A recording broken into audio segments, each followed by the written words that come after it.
Today, we've got some serious drama to break down. The situation between Caitlin Clark and a Connecticut Sun fan has been leaked, and now, Teresa Weatherspoon is the latest coach to lose her job. Let's dive in. First up, let's talk about Caitlin Clark and what went down at the Connecticut Sun game. Even though the Fever season is over and Clark's off the court, the drama isn't cooling down. A lot of WNBA veterans and players are blaming Caitlin Clark's fan base for all the hate that's been going around. But come on, can we really put all of this on Clark's fans? Did you see what happened at the Sun game? It wasn't just a random fan. This guy had media credentials and was harassing Clark from the front row. The whole incident got leaked online, and now we've got more details to unpack. Clark ended up calling out the fan to security after he apparently crossed a line. Fans at the game said the guy didn't just insult her, he allegedly wished she'd fall and break her neck. Then, he went back to his seat and bragged about it to other Sun fans. More people who were there have come forward, saying they overheard some of his comments, and it sounds pretty bad. This situation has sparked a lot of debate online, and there are even rumors that the guy had media access. So far, the WNBA hasn't made a statement, but it's definitely a mess. WNBA commentator Stephen A. Smith called out the racist fan and showed his support for Clark. On the flip side, players like Angel Reese and Brittany Griner have also shared their thoughts. Angel mentioned she's been dealing with harassment from Clark's fans for the past 2 years. Griner, on the other hand, is pushing for the league to take faster action when it comes to toxic fan behavior. Speaking of Angel Reese, let's shift gears. Last night, news dropped that her coach, Teresa Weatherspoon, was fired from the Chicago Sky, and Angel's heartbroken. She tweeted about how much Weatherspoon meant to her, saying she was the only one who believed in her and supported her through a tough time in her life. What do you guys think about all this? If Caitlin Clark is the star of the WNBA, things are about to get tough for the league once she's out of the playoffs. The reality is, the WNBA is in for a wake-up call. When Clark was out, ratings plummeted from 1.8 million viewers to just 161,000. Definitely concerning for Kathy Engelbert and the league. Clark's presence this season boosted everything: merchandise, ticket sales, and TV viewership. The Indiana Fever, once barely relevant, became playoff contenders, and her games consistently sold out. But now, here's the issue. Without Clark, the WNBA is struggling. Not a single playoff game has even reached 500,000 viewers in her absence. Without her star power, the league is left facing empty arenas and tanking ratings. It's become clear they put all their hopes on Clark, and now they're feeling the effects. Clark's influence extended beyond just the Fever. She set records in points, assists, and triple-doubles, and her energy lifted the whole league. Attendance shot up by 156%, TV ratings nearly tripled, and merchandise sales skyrocketed. She even drew in fans who had never paid attention to women's basketball before. But now that she's out, the league is facing a tough reality. Remember those packed arenas for her games? Without her, the venues are half full, and the excitement is gone. Even the top teams can't pull in 500,000 viewers. The WNBA is staring down not just a major drop in fan engagement, but a financial loss too. The NBA pours $200 million into the WNBA every year just to keep it going. But compared to the NBA's $3 billion in revenue, the WNBA's earnings are minimal. What's even more shocking is that the league hasn't properly marketed Clark. There have been no big commercials or major marketing campaigns. It's like they're hiding their biggest asset. So what happens now? The WNBA needs to develop more stars, build rivalries, and create storylines that don't rely entirely on Clark. The league can't sit around waiting for the next big name to show up and save them. It's time for change, and fast. Can the WNBA survive without Caitlin Clark? Or is this the start of a serious decline for women's pro basketball? The WNBA faced some early controversy just 90 seconds into the first playoff game of 2024 when the Indiana Fever took on the Connecticut Sun in their best-of-3 series. Things escalated quickly when Caitlin Clark, the unanimous Rookie of the Year, ended up with a black eye. The incident happened when Connecticut guard Dejanai Carrington appeared to accidentally poke Clark in the eye. Despite Clark clearly being in pain and falling to the ground, no foul was called, which sparked an outcry from fans on social media.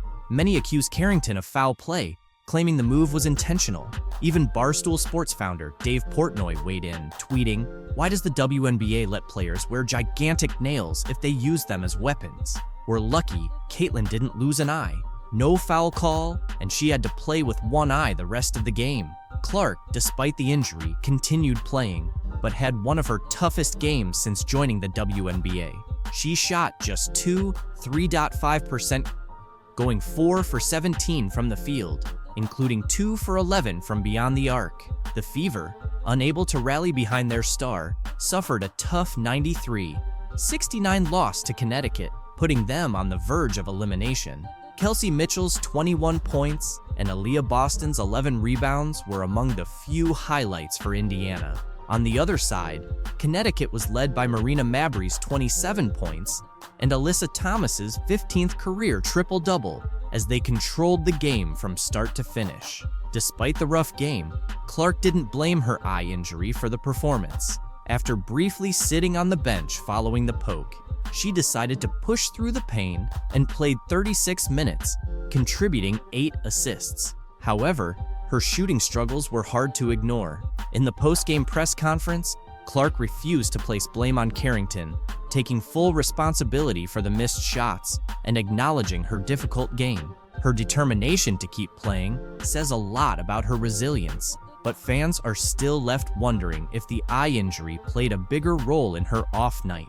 It remains to be seen if Clark and the Fever can bounce back and avoid an early playoff exit. What's happening in the WNBA right now is absolutely wild. Sophie Cunningham, who plays with Diana Taurasi on the Phoenix Mercury, recently made some eye-popping comments about Caitlin Clark that are leaving people stunned. And believe it or not, that's just scratching the surface. Caitlin Clark isn't just putting up numbers on the court. She's changing the game itself. She's been smashing records, pulling off impossible plays, and shaking up the Indiana Fever in ways no one saw coming. And get this, some of the seasoned veterans are starting to feel a bit envious. Yep, the rookie is making waves so big that it's ruffling the feathers of some long-standing stars. But hold on, let's take a closer look at what Cunningham said that's got everyone buzzing. In a recent interview, she dropped some serious thoughts on Caitlin Clark. But I think they've done a great job in the league as well. I think the physicality and all that they're going to get used to, but I think especially Caitlin Clark, she's been killing it. And I'm a huge fan, and I never say that, but I think it's fun what she's doing. Can you believe what this means? A veteran player who shares the court with the iconic Diana Taurasi is giving major props to a rookie. That's not something you see every day in the WNBA. But Sophie didn't stop there. She had more to say. When it comes to viewership, man, I think a lot of people have a lot to learn about our league, but I think that's a really fun thing. And if you have really anything negative to say about all the viewership and everything that this rookie class is doing, I just think that you're not capitalizing on it and you might be a little jealous. So Sophie just dropped a truth bomb on anyone throwing shade at Caitlin Clark's success and the other rookies in the league. She's basically saying that if you're not on board with how the WNBA is growing, then the issue might be with you. But why is Sophie, an established player, going all out to defend Clark and the rookies? Simple. It's all about the impact. Clark isn't just playing great basketball. She's completely changing how people view the WNBA. Since she stepped into the league, viewership has exploded. Games that used to have empty seats are now packed. People aren't just watching Indiana Fever games, they're buying tickets, jerseys, and buzzing about the WNBA on social media like never before. And here's the kicker. Clark is pulling all this off as a rookie. She didn't need years to adjust or build a fan base. She came in and started dominating right away. That's why Sophie and other savvy players are seeing that Clark's success is tied to the success of the league itself. In just the last 5 games, Clark's been on fire, averaging 22.6 points, 8.4 assists, and 4.8 rebounds. But that's not all. She's shooting 48.1% from the field and an impressive 44.4% from beyond the arc. These aren't just good numbers for a rookie, they're elite, even for seasoned pros. And what's most incredible is that she's not just stacking up stats for herself, she's lifting the entire team. With Clark on the court, the Fever have gone from barely scraping by to becoming serious title contenders. Oh, and that record for most points generated in a WNBA season? Clark is on track to break it. She's already ranked among the top 3 rookies of all time for total points, and the season's not even over. But it's not just about scoring. Clark is redefining what it means to be a point guard in this league. Her assists aren't just routine passes, they're jaw-dropping plays. She's seeing and creating opportunities that leave even the commentators speechless. And here's the wild part. She's doing all of this against defenses that are built specifically to shut her down. Entire teams are shifting their strategies just to contain Caitlin Clark, but she's still out there dominating. That's why veterans like Sophie Cunningham are so impressed. Clark isn't just excelling. She's changing the entire game. She's pushing teams and players to evolve.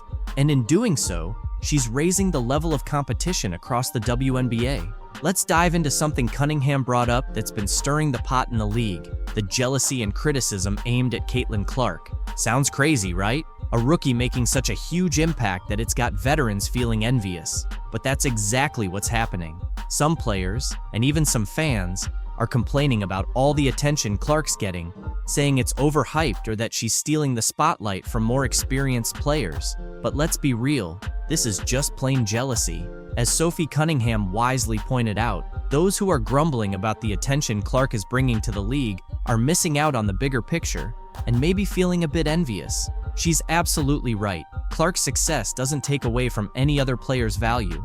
In fact, the more attention the WNBA gets, the better it is for everyone. More fans mean more revenue, which can lead to higher salaries, better conditions, and more opportunities for all players. Clark is literally expanding the league's market. She's attracting new fans, people who might never have watched a WNBA game before. And once they're hooked, they're not just watching Clark, they're getting introduced to all the incredible talent the league has to offer. That's why smart players like Cunningham are embracing the Caitlin Clark phenomenon. They understand that when one player shines, it benefits the whole league. Clark's success is lifting the WNBA to new heights, and that's good for everyone. The Indiana Fever delivered an unforgettable game. Picture this: Caitlin Clark, the rookie who's been making waves in the league, played all 45 minutes of a game that went into overtime. Yep, 45 minutes straight, and that's just the start. Clark didn't just lead the Fever to a tough 104-100 win over the Atlanta Dream. She also became the fastest player in WNBA history to hit 300 career assists. But that's not all. Her teammate, Aaliyah Boston, had the best game of her career on the very same night. The first quarter was electric, with the Fever and Dream trading baskets right from the jump. Clark showed she was locked in early, sinking a three-pointer within the first few minutes. Boston gets it back to Clark, sidesteps Howard, she will launch and knock down a three. The Atlanta Dream wasn't backing down, with Rhyne Howard answering back with her own sharp shooting. By the end of the first quarter, the Fever had a narrow 22-21 lead, setting the stage for a closely contested game. In the second quarter, things heated up even more. The Dream, led by Howard and Alicia Gray, pulled ahead by 6 points. But the Fever weren't going down easily. Lexi Hull stepped up, sinking 2 clutch three-pointers to keep them in the fight. Despite their efforts, the Dream managed to take control, going into halftime with a 48-44 lead. If you thought it was intense by then, the third quarter kicked things up a notch. The Dream extended their lead to 16 points, and it seemed like the Fever were losing their grip. But this is where Caitlin Clark and her squad worked their magic. Clark started finding her rhythm, making pinpoint assists and draining crucial shots. Meanwhile, Aaliyah Boston dominated the boards, grabbing key rebounds and converting them into points. By the end of the third quarter, the Fever had cut the lead to just 3 points, with the score at 69-66 in favor of the Dream. The fourth quarter was one of the most thrilling moments of the season.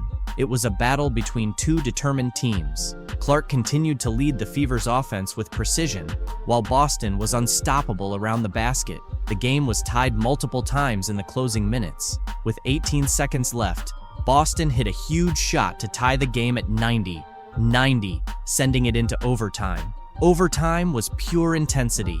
Clark and Boston kept up their dominance, but the Dream fought back hard. It was a back-and-forth exchange of baskets right up until the final seconds. In the end, Clark's composure at the free throw line sealed the Fever's 104-100 victory. This game showed just how much the Indiana team is growing, and with the playoffs on the horizon, they're showing some promising signs. What can we even say about Clark that hasn't been said already? Well, here's one for you. She played all 45 minutes of the game. Unreal, right? But the numbers back it up. Clark wrapped up the night with 26 points, 12 assists, and 5 rebounds. That's not just a double-double, it's complete court control. And the biggest highlight? She became the fastest player in WNBA history to hit 300 career assists. We're talking about a rookie shattering records that seemed untouchable. Her court vision is something else. If Clark was the conductor, Aaliyah Boston was the unstoppable force. Boston had the game of her career, dropping 30 points and grabbing 13 rebounds. Another double-double, but more than that, it was pure dominance. She was a force in the paint, turning Clark's assists into easy buckets and creating second chances with her offensive rebounding. Boston was incredibly efficient, hitting 11 out of 16 shots. And let's not forget Kelsey Mitchell. While Clark and Boston were stealing the show, Mitchell quietly had a standout game herself, with 21 points and a solid 50% shooting. She was the quiet but critical third piece of the puzzle, delivering when the Fever needed it most. Mitchell showed why she's one of the top shooters in the league, sinking clutch shots to help seal the victory. The trio of Clark running the show, Boston owning the paint, and Mitchell hitting from the outside is a combination that could take the Fever deep into the playoffs. And speaking of playoffs, with performances like this, the Fever are proving they're not just here to make up the numbers, they're here to compete for a title. A key moment in the game came in the third quarter when the Dream opened up a 16-point lead. That could have been the moment many teams threw in the towel, but not the Fever, and definitely not Clark. She kicked off a series of plays that completely turned the game around. She drained a three-pointer and followed it up with 2 quick assists to Boston. Just like that, the 16-point gap started to shrink. This was where Clark's championship mentality really showed. She didn't just rack up points, she elevated the play of her whole team. This game summed up the Fever season. Flashes of brilliance, some adversity, and overcoming challenges. But most of all, it showcased the heart and determination of this young squad, led by Clark and Boston. Will Caitlin Clark come into the WNBA and do what she's doing right now immediately? Absolutely not. Wheels around, evades Van Lith, and drains it. My goodness. Iowa, she did everything. You know, however many shots you want to take, whatever you want to do with the ball, you can do. It's just a different ball game. If you've been watching Caitlin Clark in the WNBA, you'll notice she's still hitting all those incredible shots she made back at Iowa, wowing fans and packing arenas like never before. It's almost like Cheryl Swoops never saw her play, because as great as Clark is at shooting, the real magic happens when she passes the ball. You have some players like an Aaliyah Boston, an Alyssa Smith, a Kelsey Mitchell, like they gotta have a rock. Take a look at the list of players she just mentioned, then check out Caitlin Clark's assist numbers and tell me those players aren't getting the ball. Oh, and by the way, Clark just broke the record for most assists in a season. Not just a rookie record, but the overall WNBA record. On top of that, Kelsey Mitchell is hitting career highs across the board. It wasn't just Swoops. Other WNBA vets also thought Clark was in for a tough reality check. Reality is coming. You look superhuman playing against 18-year-olds, but you're going to come with some grown women that have been playing professional basketball for a long time. The only real issue earlier this season was the cheap shots other players were taking at Caitlin Clark. Sure, some rookie welcome to the league moments are expected, but things like Carter's hip check could have seriously injured her. Neck, back, twisted ankle, you name it. Plays like that need to stop for the good of the game and the league's future. Since the players came back from the Olympic break, Clark has led the Fever to their first postseason, ending the longest playoff drought in WNBA history. If we look at the last 12 games, Clark and her talented teammates have gone 8-4, securing the 6th seed. One thing that stands out is how much better she shoots from the left wing, especially off the catch. It's her highest percentage shot, which makes sense since her arm motion aligns better on that side. And the crazy part is, most of these shots are on the move. She rarely has time to just stand still, receive a pass, and shoot. Clark is tough to guard because of her constant motion.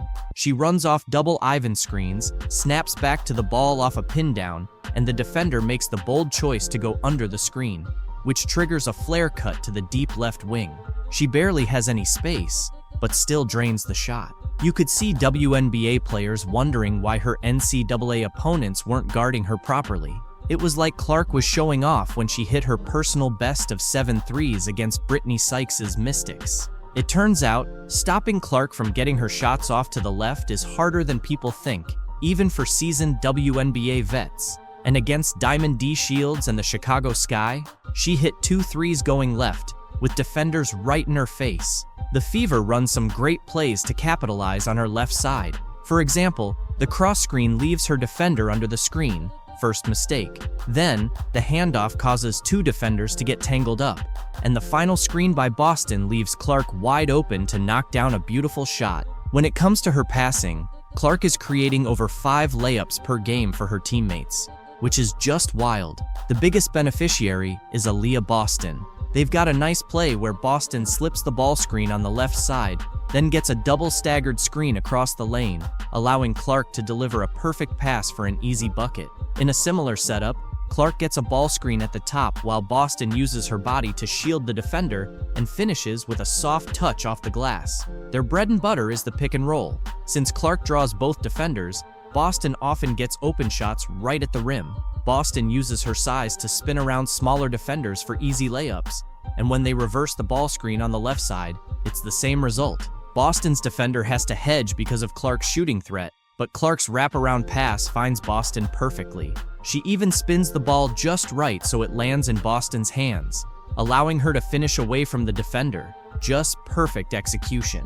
They've developed a killer 2-woman game at the top of the key, flattening the other 3 players along the baseline to give them room to operate. When the pick and roll is covered well, they transition smoothly into a get action, and Boston pulls off one of my favorite moves, the fake handoff. This sets up Clark for an assist and gave the Fever a crucial basket that helped them win in overtime. The chemistry between Clark and Mitchell has been fantastic. They connect so often on that classic dribble towards the corner backdoor cut play. Clark draws so much attention that Mitchell's defender tends to freeze, and with her speed and explosiveness, Mitchell easily beats her defender. Add Clark's vision and pinpoint passing to the mix, and you get a lot of frustrated coaches on the other side who, despite preparing for this, still get burned. Where they're especially dangerous is in transition. Mitchell is one of the fastest players in the league, and if the defense doesn't hustle back early, Clark is going to find her with one of those signature 50-foot passes for easy layups. Putting pressure on the defense early like that also softens it up, making it easier for Clark to get into her deep shooting game with less resistance. Today, anytime the head is hit, they usually call it, and she gets her really hard there.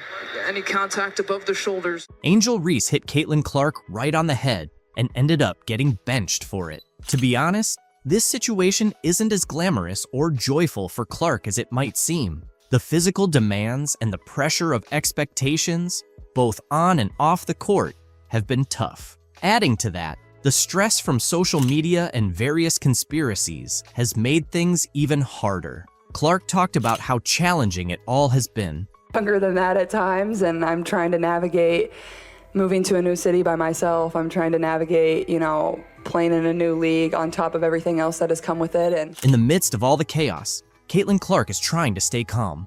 It's definitely not easy or delightful. The world keeps pulling her into the whirlwind. Over just a few years in the spotlight, Clark's story has evolved from a fun narrative about a record-breaking college basketball scorer who brought new attention to women's basketball, to discussions about race, sexuality, fame, money, and opportunity.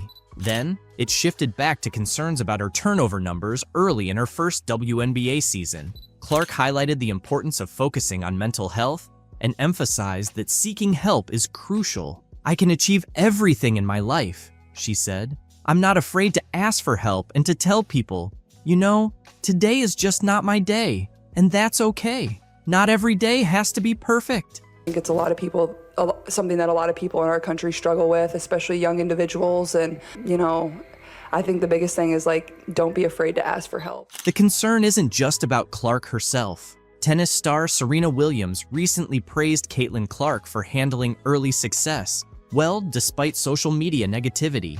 Speaking to the New York Post at the Tribeca Festival about her docuseries In the Arena, Serena was asked about Caitlin.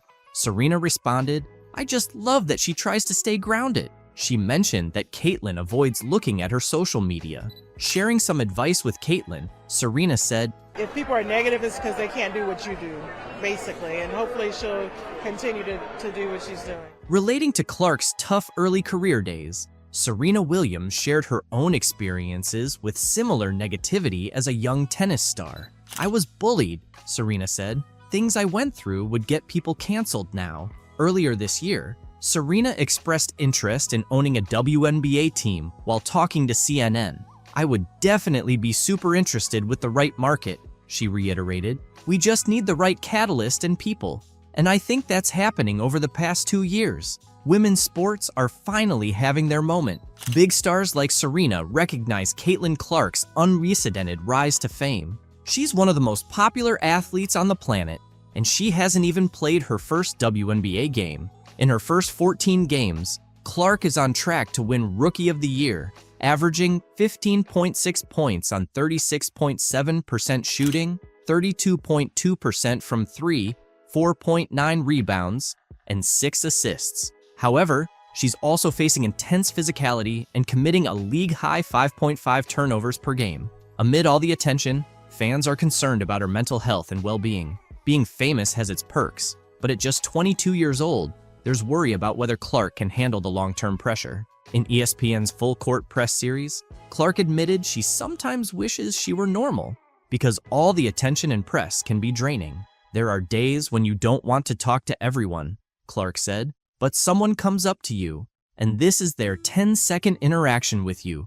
so you better smile and be kind. But sometimes, you just want to be normal." Despite the pressure, Caitlin Clark seems to be handling it well so far. But with her fame expected to rise, fans are concerned about her mental health. Life as a celebrity has its downsides, but the pros often make it worth it. At 22, Clark's exciting journey in the world of basketball and celebrity continues. The latest chapter took place on Sunday in front of a sold-out crowd at Gainbridge Fieldhouse in Indianapolis. There, she faced Angel Reese, a Chicago Sky rookie familiar with high-profile showdowns against Clark. They had a heated battle in the 2023 NCAA National Championship game, where Reese's LSU Tigers defeated Clark's Iowa Hawkeyes, famously mocking Clark's "you can't see me" hand motion. Clark and Iowa got their revenge when they knocked out Reese and LSU in this year's Elite Eight in April. Attendance and merchandise sales spiked, and everyone assumed the latest Clark-Reese game would set viewership records. "I think it's the emotion and passion we play with," Clark said. "That's something that wasn't always appreciated about women's sports. And it should be. It makes it fun. We're competitors.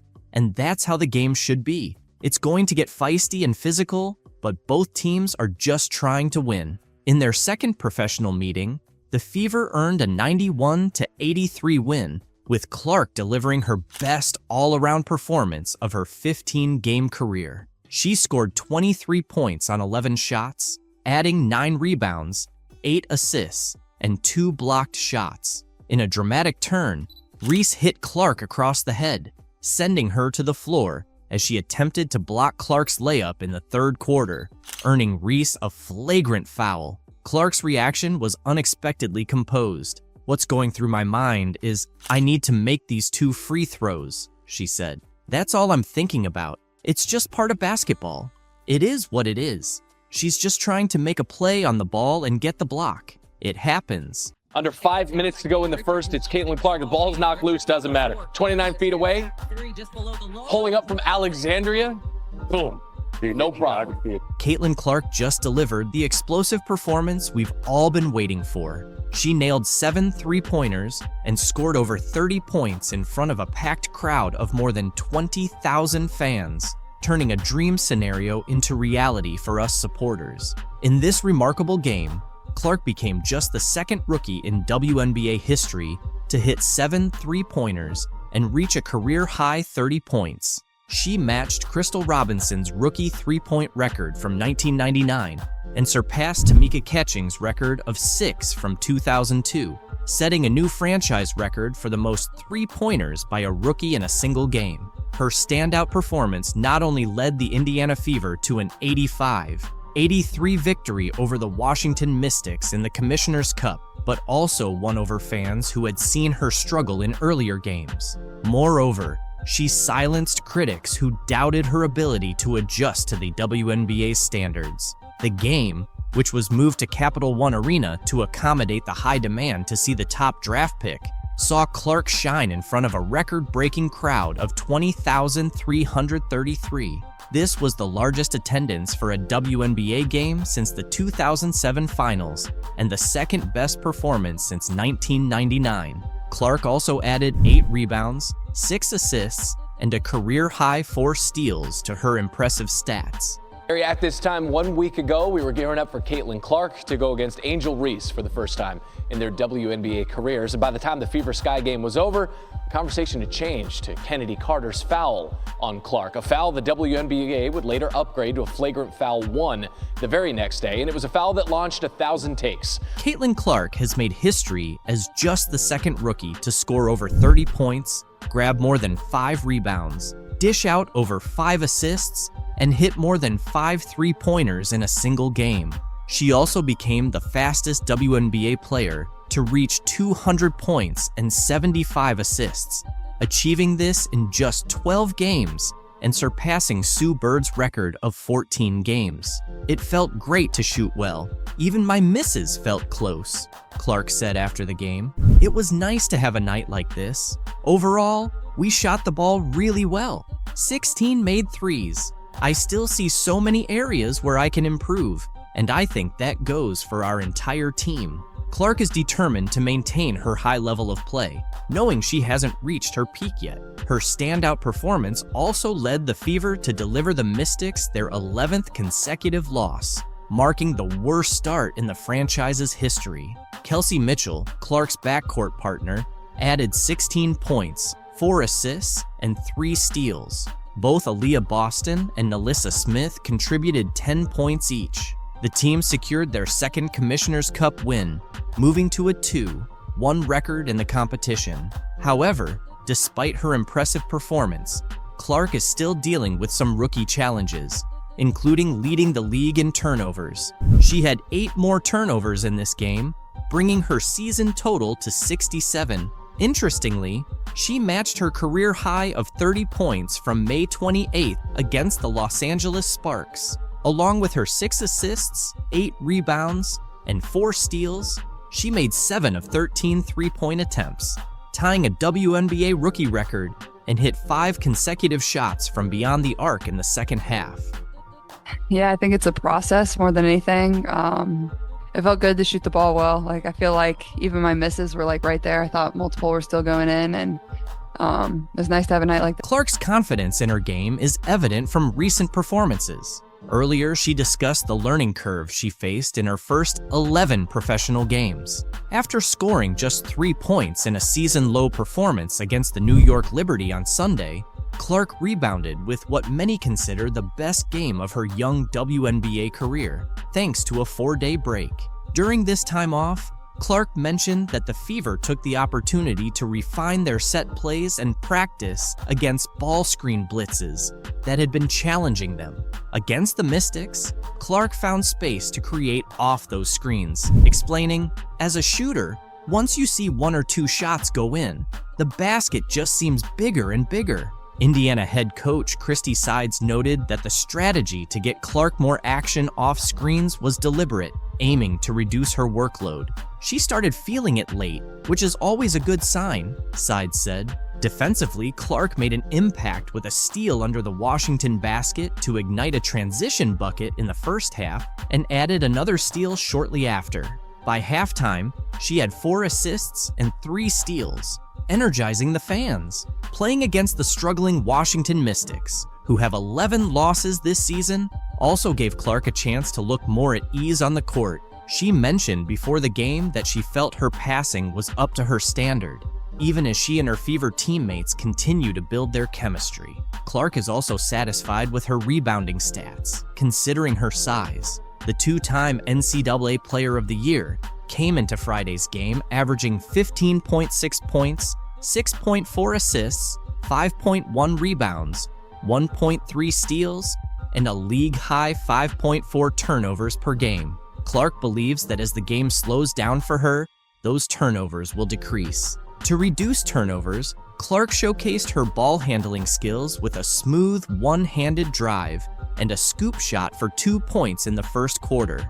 On the next Fever possession, she demonstrated her court vision with a give and go with second-year forward and 2023 top draft pick, Aaliyah Boston. Despite this, some flaws in Clark's game from the first 6 weeks of her professional career were evident on Friday.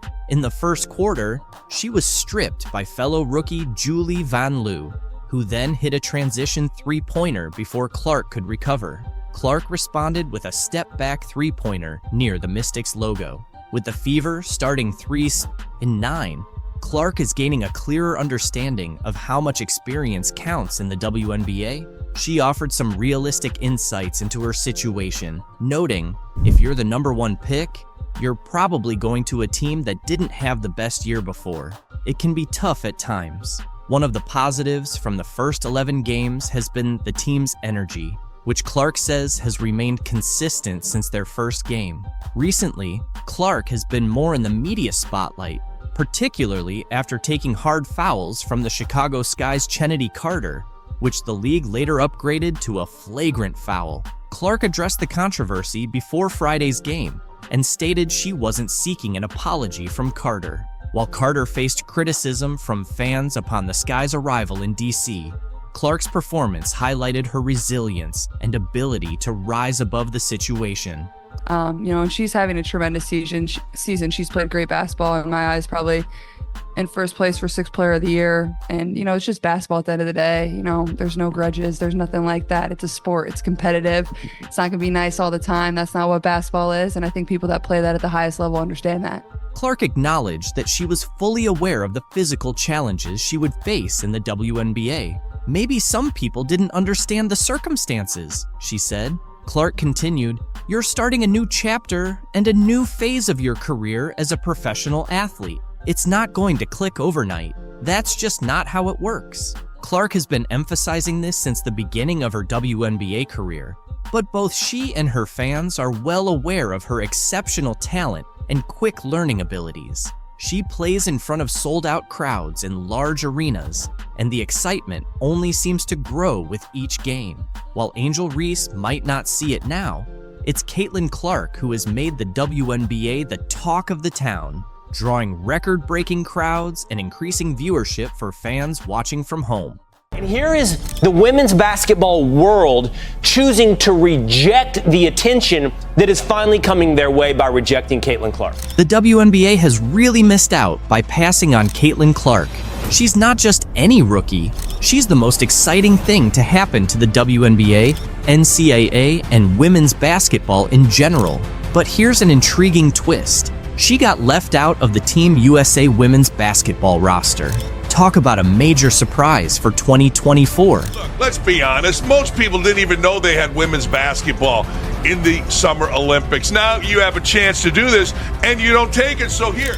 In basketball, having top-notch skills and fierce competitiveness can overshadow even the biggest teams worldwide, and Caitlin Clark embodies all of that. So, what could be behind Team USA's decision not to include the Indiana Star rookie? First, let's take a look at Clark's performance in her rookie year with the WNBA. Despite the Indiana Fever's 3-for-29 season, Clark shined individually, averaging 16.8 points, 6.3 assists, and 5.3 rebounds. Her performance and impact are unprecedented for a rookie in the WNBA. So why isn't she on the Team USA roster? Experience can't be the excuse, considering the USA national basketball team's history of selecting rookies. Since women's basketball was added to the Olympics in 1976, at least 2 players under 25 have been included in every Olympic roster. The youngest ever to play for the USA women's team was Nancy Lieberman at 18 in 1976. In the Tokyo Games, the youngest were Asia Wilson and Nafisa Collier, both 24. Additionally, there's a precedent for including the top WNBA draft pick in Olympic years, such as Diana Taurasi in 2004, Candace Parker in 2008, and Brianna Stewart in 2016. The U.S. team didn't include Ndamukadi Agwumaike in the lineup back in 2012, even though she was with Los Angeles and now Seattle. Now, Caitlin Clark finds herself in a similar situation. During her time at Iowa, Clark became the Division I career scoring leader for both men and women, finishing with 3,951 points. She also reached the national championship game in both her junior and senior years. Look, let's be honest. Most people didn't even know they had women's basketball in the Summer Olympics. Now you have a chance to do this, and you don't take it, so here. However, selecting Clark would have meant more than just highlighting her story. It would have introduced Olympic viewers and readers, many of whom aren't avid sports fans or haven't seen a women's Olympic basketball game, to the entire U.S. team. If you hadn't seen Brianna Stewart in her previous Olympic appearances, you would have tuned in this summer because of Clark's star power. The same goes for Brittany Griner. If she's healthy, she won't be there, and thus, many fans won't follow, as they usually don't. Imagine the global interest Clark could have generated, with reporters and fans from around the world watching her make stunning plays and signing autographs. Little girls in Europe and Africa might have been just as captivated as those in the USA.